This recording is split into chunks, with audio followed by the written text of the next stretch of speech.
Welcome back to my channel. आप सभी का हमारे चैनल पर स्वागत है। आज हम तीसरा भाग लेके आए हैं, एपिसोड 3 आपके सामने अनुपात का। अभी अनुपात ही चल रहा है। तो सबसे पहले आज हम कुछ नई चीज़ें जानेंगे। अगर कोई संख्याएं किसी अचर के साथ यहाँ पर लिखी होती हैं, जैसे a/b = 3/5। ओके, a/b, ओहो सॉरी, इसको हम थोड़ा नीचे लिखते हैं। यहाँ पर आपने लिखा a/b = 3/5। इसे हमें रेशियो में कैसे बदलना होगा? तो इसके लिए आपको क्या करना होगा? आप इसे जानते हैं कि इसको लिख सकते हैं a/b = 3/5। तो a वाला ये हो गया, b के साथ ये है तो ये होगा। इस तरह से इसका अनुपात हम कर सकते हैं कि a की वैल्यू जो है 3 के रूप में है और b की वैल्यू 5 के रूप में है। यहाँ तक आपको समझ में आ गया होगा, पहले भी बता चुके हैं। लेकिन अगर ये परसेंटेज में हो, मान लो कि कोई संख्या यहाँ पे दी गई है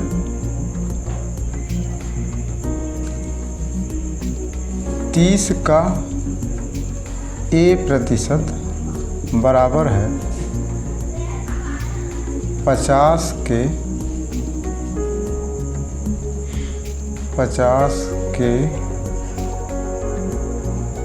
b% के बराबर। अगर ऐसे लिखा है तो हम रेशियो में कैसे इसे प्रकट करेंगे? तो सबसे पहले तो काम होता गुणा, तो इसको आप काटेंगे, 0 से 0 कट जाएगा, तो सीधा यहाँ पे जो गुणा होगा परसेंटेज का रूप, अगर आप परसेंटेज को हटाएंगे तो बटा में 100 आएगा। तो 3 × a/100 ऐसा लिखा जाएगा। और यहाँ हो जाएगा 5, क्योंकि ये बराबर था तो हमने 0 को हटा दिया काट के। अगर ये भी कटने वाला होता तो काट देते, लेकिन नहीं। तो फिर यहाँ 5 × b और परसेंटेज को जैसे हटाएंगे तो यहाँ पर 100 हो जाएगा। तो 100 से 100 कट जाता है, इक्वल है, कोई दिक्कत नहीं। तो यहाँ पर भी आपका a/b, इस b को इस पक्ष में ले आए और इस 3 को उधर ले गए, यानी अक्षर अक्षर की तरफ और अंक अंक की तरफ हम क्या करते हैं, पक्षांतर कर लेते हैं। और पक्षांतर करने के बाद आपको प्राप्त होगा 5/3। ये 3 यहाँ मल्टीप्लाई था तो नीचे जाएगा, डिवाइड हो जाएगा, नहीं बटा में आ जाएगा। तो इस तरह से अब हम अगर देखें a और b का अनुपात तो क्या मिल रहा है, a/b = यहाँ पे 5/3। तो यहाँ से भी आपको रेशियो मिल जा रहा है। मतलब कहने का है, परसेंटेज में हो, रुपए में हो, एक ही राशि में दी गई संख्याओं का प्रतिशत वो अनुपात निकाला जा सकता है। एक ही राशि में दी गई सभी संख्याओं का, अगर दिन दिन का है, कार्य कार्य का है, घंटों घंटों का है, या मिनट मिनट का है, दूरी दूरी का है, लंबाई का है, चौड़ाई का है, तो कोई सा कैसा भी सवाल हो, रेशियो में आपको कन्वर्ट करना होगा। अगर रेशियो में कन्वर्ट कर ले रहे हैं तो फिर आपका आधा सवाल वहीं पे हल हो जाता है। अब इसके बाद जो है थोड़ा सा और समझते हैं, थोड़ा सा धीरे धीरे समझ जाएंगे। अब मान लीजिए x का 12%, y के 20% के बराबर है, तो भी इसका रेशियो हम बना सकते हैं। कैसे बनाएंगे? काम में तो गुणा होता है x, और जैसे ही परसेंटेज हटेगा तो बटा में 100 आएगा, तो 100 से परसेंटेज को डायरेक्ट काट देते हैं और यहाँ बराबर करते हैं y गुणे 20 के। अब यहाँ पर चाहें तो इस अंक को भी काट लेते हैं, 4 से दोनों कटेगा, 4 3 12 और 4 5 20।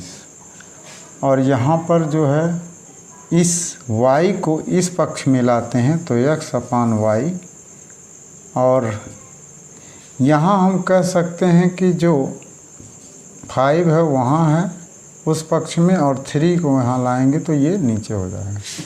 यानी जो इसके साथ था वो इसका वाला हो जाता है, और जो इसके साथ था यहाँ, इसके साथ जो था ये 20, वो 5 जो आया है वो इसका वाला हो जाता है। यानी इसका वाला उसका वाला और उसका वाला इसका वाला हो जाता है। ऐसा करके अंक रेशियो में यहाँ पे बदल जाता है। तो यहाँ हम कह सकते हैं x अनुपात y इज इक्वल टू होगा 5 अनुपात 3। तो यहाँ पर भी आपको रेशियो मिल जा रहा है। बस कन्वर्ट करने आपको बनाना आ जाना चाहिए, आना चाहिए, इससे सीख लेंगे आसानी से। और जैसे ही आप सीख लेंगे तो हर सवाल को आप बहुत बेहतरीन ढंग से कम समय में बिना सूत्र और फार्मूले के लगा सकते हैं। तो इस तरह से ये आपके पास कुछ एग्जाम्पल यहाँ पर हमने समझाया। जिसे आप परसेंटेज हो तो कट जाएगा, उसमें कोई इफ बट नहीं है, और यहाँ पर जो रेशियो मिलना है आपको मिल जाएगा। कुछ और भी संख्याएं लेते हैं, लेकिन थोड़ा सा रुक कर।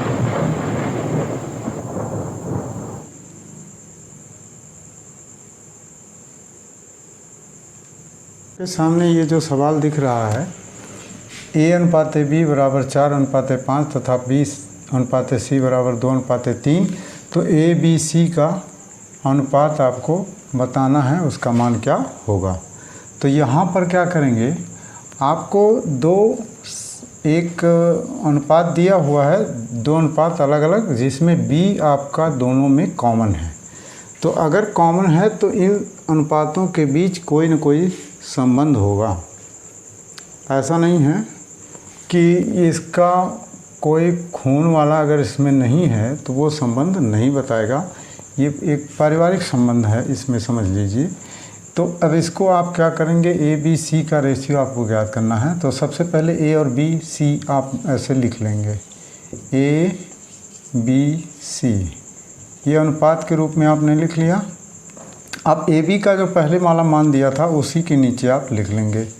ए का मान 4 है, बी का मान 5 है रेशियो में, और बी और सी वाला जो दूसरा दिया है उसको भी आप लिख लेंगे बी और सी के नीचे।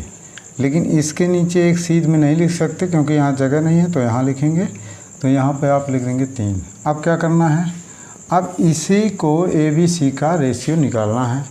तो अब यहाँ पर जहाँ खाली है वहाँ वाला अंक आगे बढ़ा दीजिए, यहाँ हो जाएगा। और इधर खाली है तो ये 2 का मान 2 को यहाँ बढ़ा देंगे रेशियो के रूप में। अब सबका मल्टीप्लाई करके यहाँ पे लिख देंगे 4 दूना 8, 5 दूना 10, 3 पचे 15। और इसके बाद अगर ये कटता है तो काटेंगे, लेकिन सभी कटने चाहिए एक ही अंक से, एक कॉमन अंक से सभी कटने चाहिए। लेकिन यहाँ पर हो क्या रहा है, ये दोनों 2 से तो कट रहे हैं लेकिन ये नहीं। अगर ये दोनों 5 से कट रहे हैं तो ये नहीं कट रहा है। तो हमारा जो रेशियो होगा ए बी सी का वो क्या होगा, यहाँ पर आ जाएगा ए अनुपात बी अनुपात सी। तो इसका मान जो होगा वो होगा 8 अनुपात 10 अनुपात 15। ये आपका मान हो जाएगा, ठीक है। तो ए बी सी का मान यहाँ पर निकल आया। ऐसे ही बहुत सारे सवालों में आपको दिया जाएगा, लेकिन यहाँ पर आपको क्या है कि एक संबंध बता रहा होगा जो इसके बीच रिलेशन है। और यहाँ पर बी कॉमन था इसलिए इसको ऐसा किया गया। अगर कॉमन नहीं होता, यहाँ सी डी दिया होता, तब हम इसको कतई इस प्रकार से नहीं लगा सकते थे, ठीक है। अगला हम देखते हैं, एक सवाल और है तो जिससे आपका कॉन्सेप्ट क्लियर हो जाएगा। तो यहाँ पर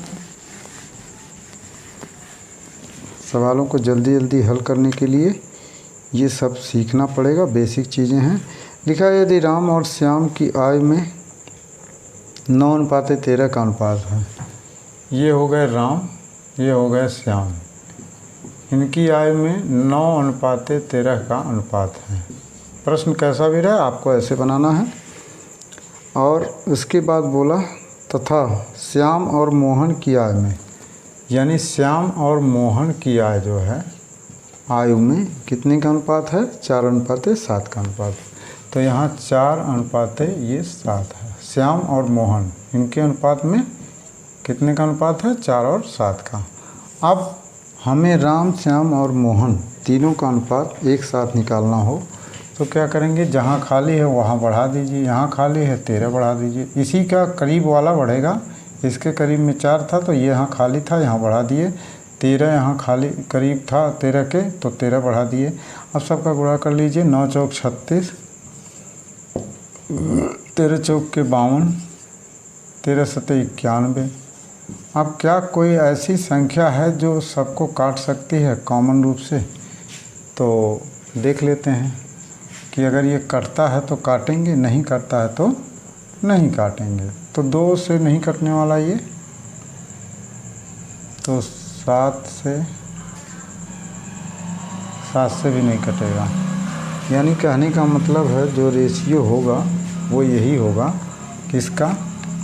राम का, श्याम का और मोहन का।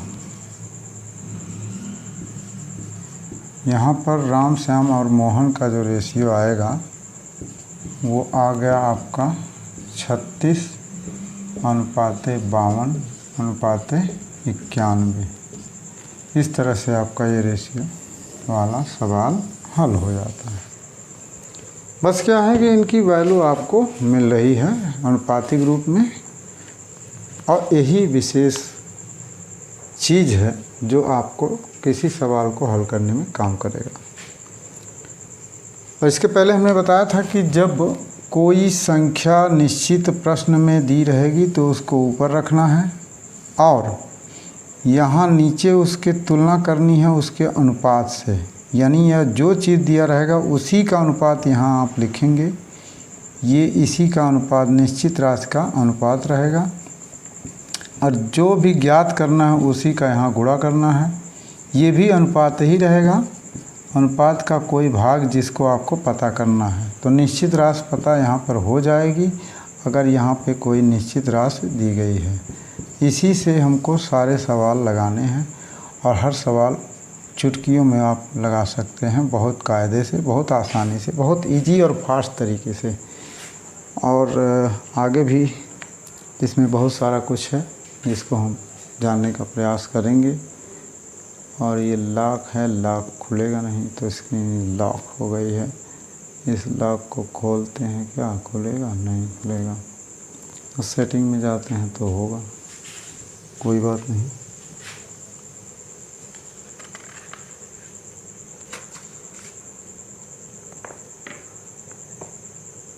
तीन राशियों को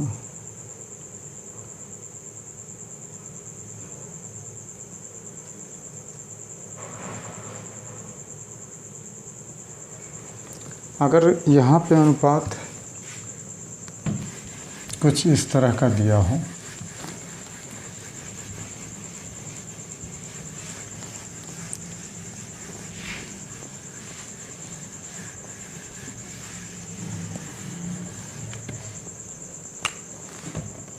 यहाँ पे दिया है A/B बराबर 3/5, B/C बराबर 2/4। अगर इस तरह दिया है और हमें A और C का अनुपात पूछ रहा है, ये बराबर क्या होगा, तो इसको भी ज्ञात कर सकते हैं। कैसे? बस वही तरीका है, A/B/C आपको लिख देना है। तीनों का संबंध एक साथ है तो B यहाँ रिलेशन है, B रिलेशन में है तो A वाले को 3 लिखेंगे, B वाले को 5, फिर नेक्स्ट वाला जो दिया उसको वो उसके नीचे लिखेंगे। बी वाला 2 है, सी वाला 4 है, और इसको 5 को यहाँ बढ़ाएंगे, 2 को यहाँ बढ़ाएंगे, मल्टीप्लाई करेंगे 6, 10, 20। अब यहाँ पे कटने वाली संख्या मिल गई है, तो इसको काट लेते हैं। 2 3 6, 2 5 10 और 2 10 20। तो आपका असली वाला रेशियो जो मिला 3:5:10, इस तरह से ये संख्या मिली। यही आपका मुख्य अनुपात है। और AC कहा है तो A वाला क्या है, A वाला आपका C है, 3 है, और C वाला क्या है, 10 है। तो यहाँ पर जो अनुपात बनेगा = के बाद आपको लिख देना है 3:10, यानी 3:10। इस तरह से आपका आंसर मिल जाएगा। ऐसे बहुत सारे क्वेश्चन आपको मिलेंगे और आसानी से आप उसको हल कर पाएंगे। तो अभी तक ये अनुपात आप बढ़िया से समझ रहे होंगे। अनुपात को बढ़िया से समझने के बाद आप किसी भी सवाल को हल कर सकते हैं। परसेंटेज में है तो भी हम इसका रेशियो निकाल सकते हैं। दूरी में हो, किलोमीटर में हो, मतलब एक ही यूनिट में अगर कोई संख्या दी गई है तो उसका हम रेशियो निकाल सकते हैं। और रेशियो निकालने के बाद उसकी तुलना एक निश्चित राशि से की जाएगी जो कि उस प्रश्न में दिया रहेगा। और उसकी तुलना करने के बाद अब जो भी पूछना होगा, उस प्रश्न में जो भी पूछ रहा होगा उसमें हम उसी का मल्टीप्लाई कर देते हैं और हमारा आंसर तुरंत खट से आ जाता है। न ज़्यादा सोचना है, और सोचने समझने का टाइम परीक्षा में होता नहीं। जैसा कि बच्चे क्या है कि अच्छे से पढ़ाई नहीं करते हैं, नहीं तो उनको ये सारी चीज़ें जानकारी अगर सीखना चाहते हैं तो बहुत आसानी से किसी भी कॉम्पिटिटिव एग्ज़ाम में वो बैठ जाएं तो उनका जो मैथ है कभी नंबर को कम नहीं होने देगा। हालांकि ये तो छोटा मोटा एग्ज़ाम है, इसमें तो बहुत कुछ हो सकता है। बच्चों के द्वारा नेगेटिव मार्क भी नहीं है, नेगेटिव मार्किंग नहीं है, तो और इसका बेनिफिट उनको मिल सकता है। समय भी काफ़ी बच जाएगा। आपको ये समझ लीजिए कि आप 20 मिनट में सारे सवाल, 20 सवाल हैं तो 20 को आप लगा सकते हैं। नवोदय या सैनिक स्कूल या विद्या ज्ञान किसी भी प्रकार के एग्ज़ाम में आप बैठ जाएं तो सवालों पर आपको समय नहीं लगेगा, ये मेरी गारंटी है। अब अगले एपिसोड में छोटा छोटा बनाते हैं। अगले एपिसोड में फिर आपको बताएंगे कि किस तरह से इस प्रकार के सवालों को हम